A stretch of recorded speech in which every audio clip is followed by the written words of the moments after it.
هذه الشيلة إهداء من أم سعيد إلى زوجها الغالي بمناسبة تخرج أبنائهم زياد وياسر من الولايات المتحدة الأمريكية. كلمات شاعرة الحس أمل صالح شكر. يا سعدها أمكم فيكم فرحانة، حتى الفرح بالبشاير صاغ عنوانه.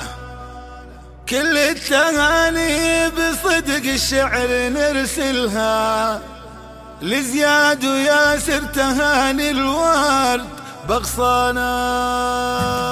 يا سعدها أمكم فيكم فرحانة، حتى الفرح بالبشاير صاغ عنوانه. يا سعدها أمكم فيكم فرحانة، حتى الفرح بالبشاير صاغ عنوانه.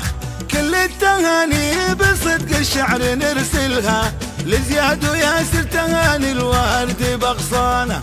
الحمد لله رجعتم من السفر بالفوز، حققتوا المنى بسعد زاهي الوانه.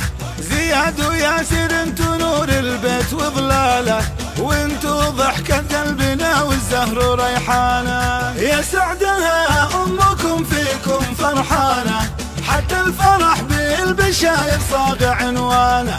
كل التهاني بصدق الشعر نرسلها، لزياد وياسر تهاني الورد بغصانه. مبروك يا ابو سعيد وانت الوالد الحاني، يا شمعة الدار يا فله وريحانه. عند المواقف اشوفك دومي متواجد، يا ساعد الروح يا ساسي واركانه.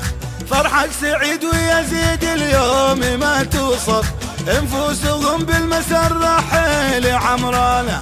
اخواتكم كلهم بالبشر لاقوكم، بطيب البخور وعود غالي اثمانه. يا سعدها امكم فيكم فرحانه، حتى الفرح بالبشاير صاغ عنوانه. كل التهاني بصدق الشعر نرسلها، لزياد وياسر تهاني الورد بغصانه. رفعتوا الراس في الغربة وجيتكم بأعلى شهادات فخر بقلوبنا مكانه. رفعتوا الراس في الغربة وجيتكم بأعلى شهادة فخر بقلوبنا مكانه. يا سعدها أمكم فيكم فرحانة، حتى الفرح بالبشاير صاغ عنوانه. كل التهاني بصدق الشعر نرسلها، لزياد وياسر تهاني الورد بغصانه. لزياد وياسر تهاني الورد بغصانه.